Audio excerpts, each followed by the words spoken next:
Hi friends, எல்லாருக்கும் வணக்கம். Welcome back to lovely Tamil channel. இன்னைக்கு நான் வந்து உங்களோட ஒரு ஃபுல் ரொட்டீன் vlog தான் ஷேர் பண்ணிக்க போகிறேன். இதில் வந்து காலைல அரைச்ச சட்னி, அப்புறம் வந்து ஒரு புளியோதரை ரெசிபி அதெல்லாம் இருக்குது. அப்புறம் மாடி ரூம் எந்த அளவு இருக்குது அதெல்லாம் வந்து உங்களோட ஷேர் பண்ணிக்க போகிறேன். நான் ஒரு கிளாஸ் அட்டன் பண்ணியிருந்தேன். ஸோ இது எல்லாம் தான் உங்களோட இன்றைக்கி இந்த வீடியோவில் ஷேர் பண்ணிக்க போகிறேன். ஸோ மார்னிங் பிரேக்ஃபாஸ்ட் வந்து வெங்காய சட்னிலே வந்து தேங்காய் பொட்டுக்கள் எல்லாம் போட்டு அரைப்போம்ல அந்த சட்னி, அதுக்கப்புறம் வந்து சாம தோசை. இதுதான் வந்து பிரேக்ஃபாஸ்ட்டாக இருந்துச்சு. நிறைய பேருக்கு தெரிஞ்ச ரெசிபியாக இருக்கலாம். ஸோ டக்குன்னு நான் வந்து காமிச்சிடுறேன். எனக்கு ரொம்ப ஃபேவரட்டான ஒரு சட்னி. ஸோ அதனால தான் சரி செய்யல உங்களோட ஷேர் பண்ணிக்கலாம்னு தோணுச்சு. ரொம்ப ரொம்ப சிம்பிளான சட்னி தான். ஸோ ஃபஸ்ட்டு ஒரு 10 பட்டை மிளகா உங்கள் காரத்துக்கு ஏற்ற மாதிரி போட்டுக்கோங்க. அது ஒரு முழு பூண்டு வந்து போட்டிருக்கேன். அப்புறம் அதோட கட் பண்ணி வச்சுருந்த வெங்காயம் சேர்த்துக்கோங்க. இந்த வெங்காயத்தோடையே நீங்கள் வந்து ஒரு பெரிய துண்டு இஞ்சி, அப்புறம் வந்து கொஞ்சமாக தேங்காய், ஒரு 1/4 மூடி கிட்ட ஒரு தேங்காய், கொஞ்சோண்டு இஞ்சி வந்து சேர்த்துக்கோங்க. இஞ்சி வந்து ஒரு பெரிய துண்டு கிட்ட சேர்த்துக்கோங்க.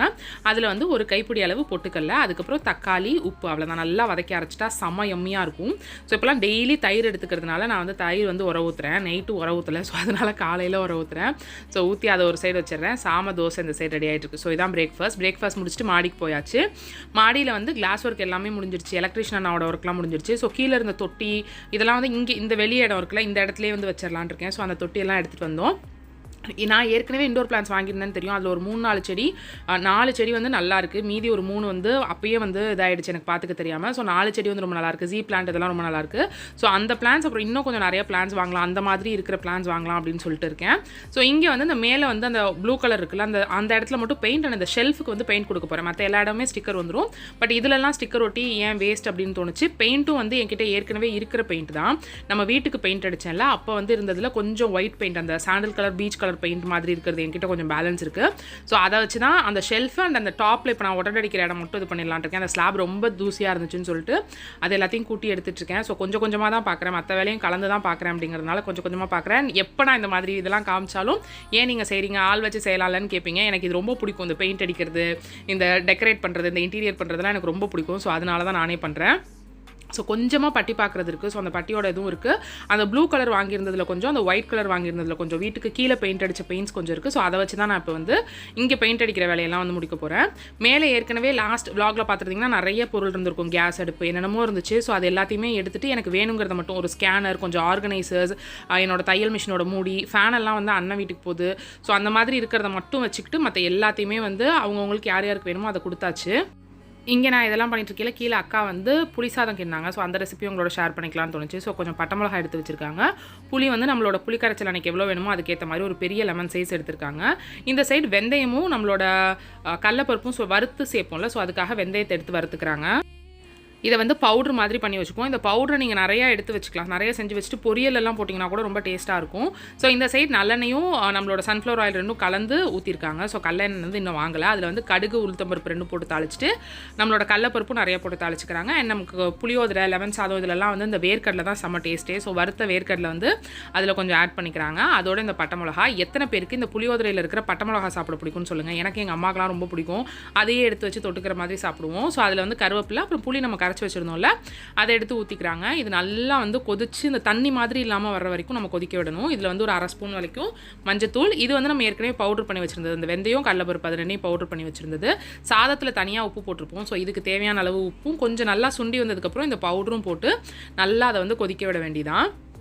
இது கொஞ்சம் ஆறுனதும் தான் போட்டு கிளறுவாங்க. சாதமும் கொஞ்சம் விரையாக வடித்து, நம்ம நார்மலாக வடிக்கிறத விட ஒரு பதம் விரையாக வடித்து அதில் ஃபஸ்ட்டு நல்லெண்ணெய் வந்து நிறையா வந்து ஒரு 3-4 ஸ்பூன் கிட்ட ஊற்றிப்பாங்க. அந்த நல்லெண்ணெய் ஊற்றிட்டு அந்த நல்லெண்ணெயை ஃபஸ்ட்டு சாதத்தோடு பரட்டிட்டு அதுக்கப்புறம் நம்மளோட இந்த புளிக்காய்ச்சலை ஊற்றி கொஞ்சம் கொஞ்சமாக எவ்வளோ வேணுமோ அந்தளவு ஊற்றி கிளறிக்க வேண்டியதான். இந்த புளிக்காய்ச்சல் வந்து செம்ம எம்மியாக இருந்துச்சு. ரொம்ப சூப்பராக இருந்துச்சு. சிம்பிள் ரெசிபி தான், ரொம்ப சூப்பராக இருந்துச்சு. ஸோ இதுக்கு வந்து சைட் டிஷ் வந்து கருவாடு வறுத்துருந்தோம். ஸோ அதை நான் ஷூட் பண்ண மறந்துட்டேன். ஸோ கருவாடு வறுத்துருந்தோம்.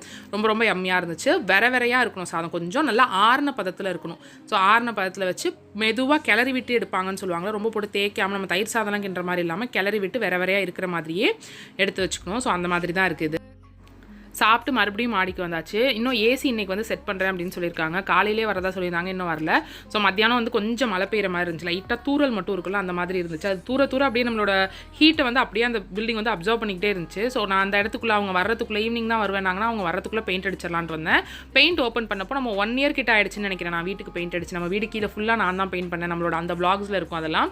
ஸோ அதனால் நல்லா கிண்டி விடுறேன். அடியில் இருந்துச்சு, கெட்டியாலாம் ஆகலை, ஏஷியன் பெயிண்ட்ஸோடது. ஸோ கெட்டியாலாம் ஆகலை, ஆனால் தண்ணி மேலே கலந்துருப்போம்ல, ஒரு 1 லிட்டருக்கு 400 ml 400 அந்த மாதிரி அளவில் 1000 கிராமுக்கு 600 கிராம்ங்கிற அளவுக்கு தண்ணி கலந்து வச்சுருந்தேன். ஸோ பெயிண்ட் ஷாப்பில் என்ன சொல்லியிருந்தாங்களோ அந்தளவு கலந்து வச்சுருந்தேன். ஸோ தண்ணி மட்டும் மேலே இருக்கிற மாதிரி இருந்துச்சு. ஸோ நல்லா கலந்துக்கிட்டு இந்த பெயிண்டிங் ட்ரே வந்து வாங்கி வச்சுருந்தேன். இது எல்லாமே முன்னாடியே இருந்தது தான், இதுக்காக எதுவுமே வாங்கல, ஸ்டிக்கர்ஸ் மட்டும் தான் வாங்கியிருக்கேன்.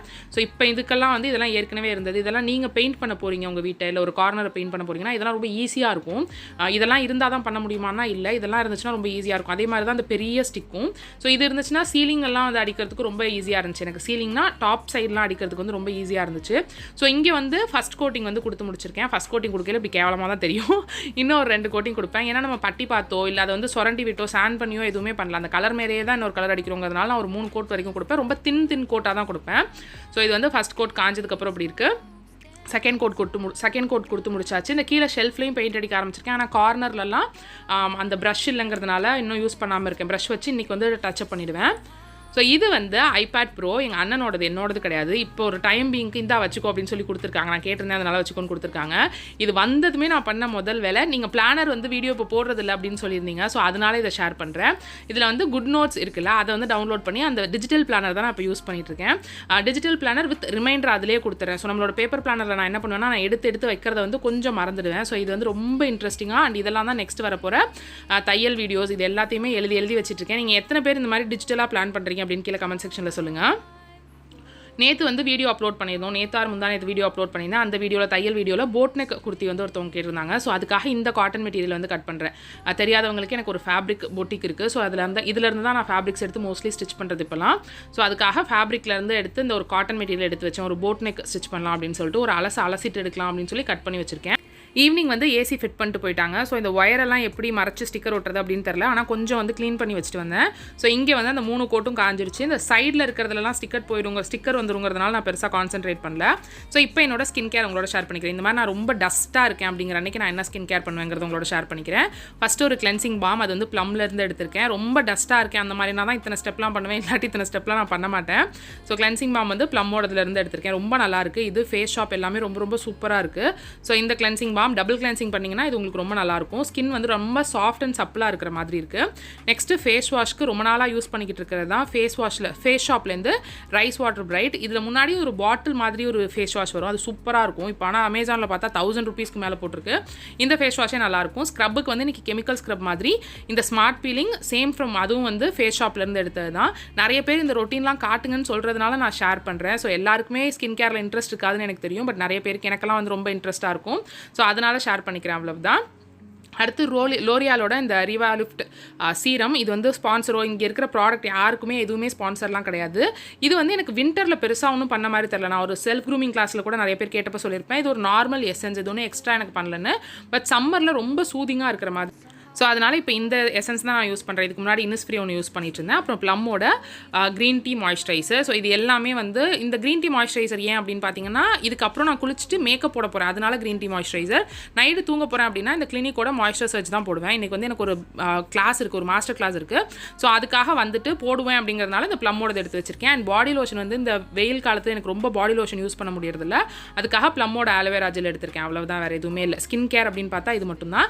ஹேருக்கு வந்து இந்த லோரியாலோட இந்த சீரம் மட்டும் யூஸ் பண்ணுவேன், வேறு எதுவும் யூஸ் பண்ணுறதில்ல. இப்போ வந்து ஓரளவு மேனேஜபிளாக இருக்குது. என்னோட அந்த ஹெர்பல் எசன்ஸ் ஷாம்பூ, அது வந்து பாரபன் சல்ஃபேட்லாம் இருக்கிற ஷாம்பூ தான், அது இல்லாத ஷாம்பூ கிடையாது. பட் அது எனக்கு இப்போ ஒர்க் ஆகிட்டு இருக்கிறதுனால நான் அதை யூஸ் பண்ணிட்டு இருக்கேன். இந்த சீரம் மட்டும் யூஸ் பண்ணுவேன். இது ஒரு சிஸ்டர் கேட்டிருந்தாங்க, அதுக்காக நான் இதை சொல்லணும் அப்படின்னு எடுத்து வச்சிருந்தேன். ஹேர் பண்ணையில் நம்மளோட கிளிப்லாம் குத்தியில் சைடில் வந்து பால் ஸ்பாட்ஸ் மாதிரி எனக்கு தெரியுது அப்படின்னு சொல்லியிருந்தாங்க. இது சூப்பராக இருக்கும். நான் ஒரு 2 வருஷமாக இதான் யூஸ் பண்ணுறேன். பிரைட்ஸ்க்கெல்லாம் கூட இதான் யூஸ் பண்ணுவேன். நான் டாப் பன்லாம் போடுறேன்னா கூட இதுதான் யூஸ் பண்ணுவேன். ஜஸ்ட் ரொம்ப ஈஸியாக ஸ்ப்ரே பண்ணிக்கிற மாதிரி இருக்கும். லோரியாலேருந்து மேஜிக் ரீடச்னு இருக்கும். பிளாக் கலர் அவ்வளோ ரேராக தான் கிடைக்கும், ரொம்ப ஈஸியாக கிடைக்காது. பட் கிடைச்சா வாங்கிக்கோங்க. ரொம்ப வந்து ஈஸி டு யூஸ், ரொம்ப ஜஸ்ட் ஸ்ப்ரே பண்ணிங்கன்னா யூஸ் ஆகிடும். ஸோ அவங்களுக்கு எங்கெல்லாம் பால் ஸ்பாட்ஸ் இருக்கோ அதை யூஸ் பண்ணலாம். நான் வந்து பிரைடலுக்கு போகிறப்போ பொண்ணு அப்புறம் மாப்பிள்ளை யாருக்கு ஹேரில் வந்து இது இருந்துச்சுனாலும் நாங்கள் இதுதான் யூஸ் பண்ணுவோம். ஸோ நெக்ஸ்ட்டு வந்து கிளாஸ்க்கு ரெடியாக ஆரம்பிச்சாச்சு. இது வந்து நம்மளோட கெனடி ஹார்மன் அவங்களோட ஒரு மாஸ்டர் கிளாஸ் அட்டன் பண்ணுறது. இந்த கிளாஸ் சுத்தமாக நான் மறந்துட்டேன். நம்மளோட பியூட்டிஃபைனிங் சுஜாடியர் தான் ஞாபகப்படுத்தினாங்க. அன்னைக்கு தான் பேமெண்ட்டே முடித்தேன். அன்றைக்கி கிளாஸ் அன்றைக்கி கொஞ்சம் நேரத்துக்கு முன்னாடி தான் நான் வந்து பேமெண்ட்டே முடித்தேன். ஸோ நான் வந்து கூகுள் மீட்டாக இருக்கும், யூஸ்வலாக எப்போயும் வந்து கூகுள் மீட், ஜூம் இந்த மாதிரில தான் இருக்கும். ஸோ அதனால் கொஞ்சம் கிளம்பலாம் அப்படின்னு சொல்லிட்டு கிளம்புனேன். ஆனால் அது வந்து இன்ஸ்டாகிராம் லைவாக தான் இருந்துச்சு. ஸோ கிளம்பியிருக்க அவசியமே இல்லை அப்படின்னு நினைக்கிறேன். ஆனால் கிளாஸ் வந்து ரொம்ப சூப்பராக போணுச்சு, சூப்பர் ஒர்த் அப்படின்னு சொல்லுவேன். ஸோ இப்படி தான் டே முடிஞ்சு கிளாஸே ஒரு 10 மணி வரைக்கும் கிட்ட போணுச்சு. ஸோ அதுக்கப்புறம் கொஞ்சமாக பிளானிங் ஒர்க் இருந்துச்சு, அவ்வளவுதான். அதுக்கப்புறம் வேறு எதுவுமே இல்லை. இன்னைய ரொட்டீன் வந்து இப்படி தான் போணுச்சு. ஸோ இந்த ரெசிபீஸ், கொஞ்சம் பெயிண்டிங் டிப்ஸ் இதெல்லாம் உங்களுக்கு பிடிச்சிருக்கும் அப்படின்னு நினைக்கிறேன். இந்த ஸ்கின் கேர் இதெல்லாம் உங்களுக்கு பிடிச்சிருக்கும் அப்படின்னு நினைக்கிறேன். ஃப்ரெண்ட்ஸ், உங்களுக்கு இது பிடிச்சிருந்துச்சுன்னா கீழே இருக்க லைக் பட்டனை கிளிக் பண்ணி லைக் பண்ணுங்கள். உங்களுக்கு இது பிடிக்கலனா எது பிடிக்கல அப்படின்னு கமெண்ட் செக்ஷனில் சொல்லிட்டு ஒரு டிஸ்லைக் பட்டனை கிளிக் பண்ணுங்கள். ஸோ எது பிடிக்குது எது பிடிக்கல ஏதோ உங்களோட ஷேர் பண்ணிக்கணும்னு எனக்கு ஒரு ஐடியா கிடைக்கும். And thank you so much for வாட்சிங் friends. Have a great day. Bye.